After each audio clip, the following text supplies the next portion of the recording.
Then there was another rumor that she was not only pregnant, but potentially pregnant by a young baller. People online are criticizing Vanessa Bryant for something every widow eventually has to do: move forward with her life. It all began when a video leaked that made people think she might be pregnant. Soon, rumors spread that she had a new boyfriend, and the internet went wild trying to guess who he could be. It started with a blurry paparazzi picture and a random gossip post saying she was having a baby with a young athlete. Even Joe Budden repeated the rumor on his show, which helped the story spread everywhere, even though there was no real proof behind it. Rumor that she was not only pregnant, but potentially pregnant by a young baller, basketball player. A young baller. That was the quote that was in the news. It said a young baller. I'm assuming they meant basketball. Everyone immediately reacted with shock and discomfort. The truth didn't even matter. People were angry. Angry that Vanessa might be pregnant, angry that she might be happy again, angry that she wasn't stuck forever in the sadness of 2020. Why? Because of Kobe, and because some people believe a widow shouldn't move on with her life. This shows exactly what Vanessa has been facing ever since she lost her husband and daughter in that terrible helicopter crash: constant judgment for simply trying to live again. Kobe. But what's the moral? I don't want to see you move on. I don't want to see her move on. I don't want to see Laura London move on. I don't want to see y'all move on. This wasn't just one person's opinion. Many fans believed Vanessa should stay stuck in the past and never move on.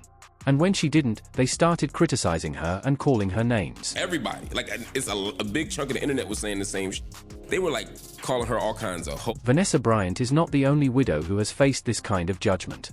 When a woman moves forward with her life after her husband dies, people often act like she is doing something wrong. It happened to women like Lauren London and Faith Evans, and even to women who are not famous. Society expects widows to stay sad forever and remain loyal to someone who is gone. When they don't, people criticize them harshly. Vanessa even posted on Instagram saying she wasn't pregnant and was just enjoying her summer, but the rumors and backlash continued. This situation showed how some fans feel like they own celebrities, especially women who were married to famous men.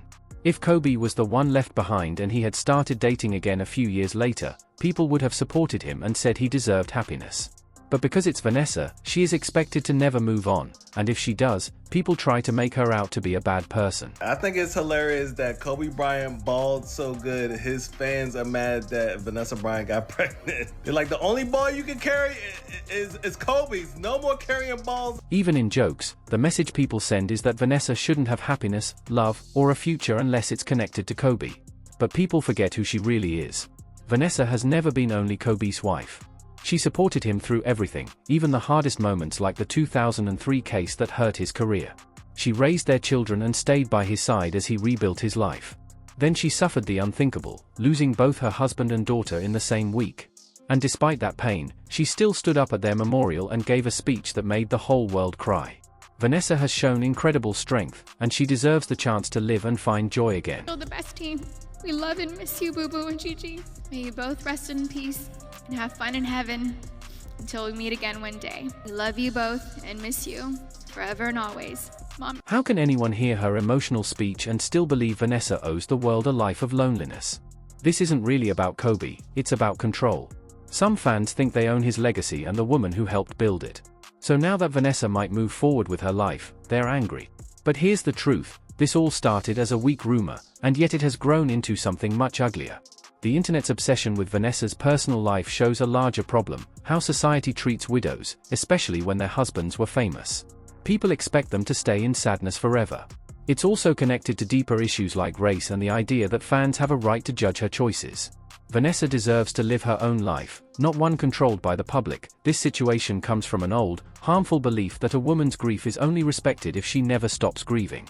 Now Vanessa Bryant is being unfairly judged because of it. The truth is, she has done everything right. She loved Kobe deeply and supported him through everything. She raised their daughters and then lived through a tragedy no one should ever face. She even stood on stage just weeks after losing both her husband and 13-year-old daughter, and gave a heartbreaking eulogy that moved the entire world.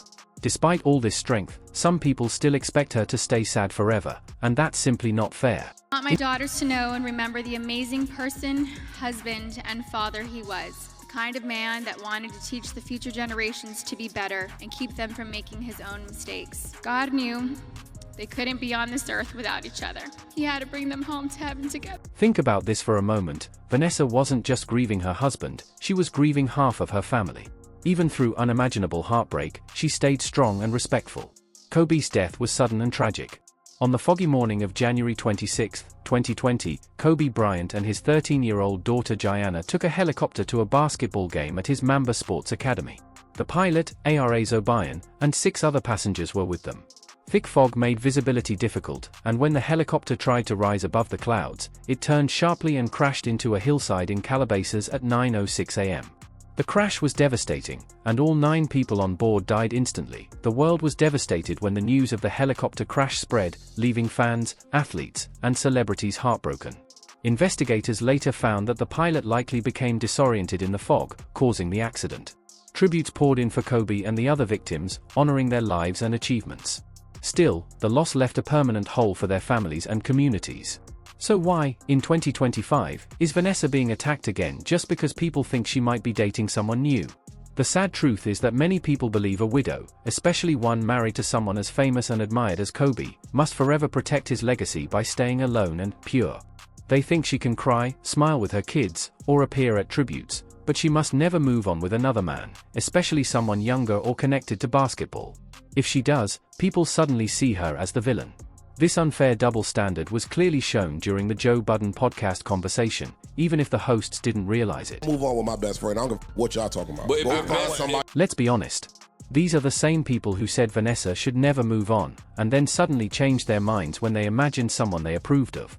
We saw this same reaction with Lauren London. Fans praised her for being loyal to Nipsey, but the moment they thought she might show affection to someone else, they attacked her. It's a pattern. Loyalty becomes a trap, grief becomes a label, and trying to heal is treated like a betrayal. But who does this really help? Not the widow, not the family, and not the legacy. It only benefits people who still believe a woman belongs to the man she lost.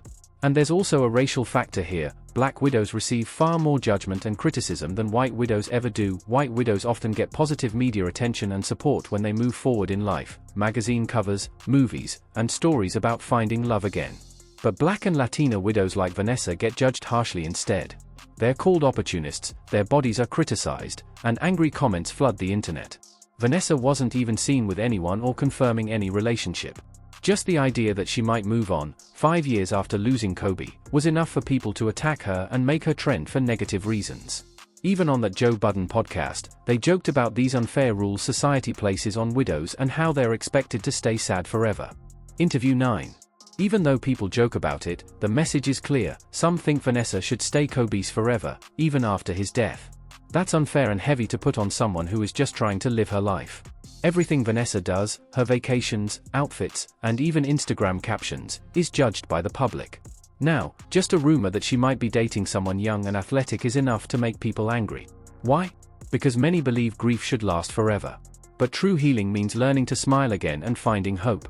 Vanessa does not owe anyone endless sadness or loyalty to a memory. She only owes happiness and a good life to herself and her daughters. So if she has found love or a fresh start, the real issue is not her moving on, it's people refusing to let her heal. People are trying to judge and control Vanessa, but they forget there's more to the story. Her daughters, Natalia, Bianca, and Capri, are growing up without their dad while the world constantly watches their mom. Everyone talks about whether Vanessa should move on, but they ignore the pressure put on the girls. Many expect them to carry Kobe's legacy and take his place in the spotlight, especially if Vanessa doesn't stay in the role of the forever grieving widow. Natalia, at only 21, is already seen as the person who protects Kobe's image. She appears at big events, works in fashion, and speaks at Mamba and Mambasita foundations, even though she's still so young and dealing with her own loss.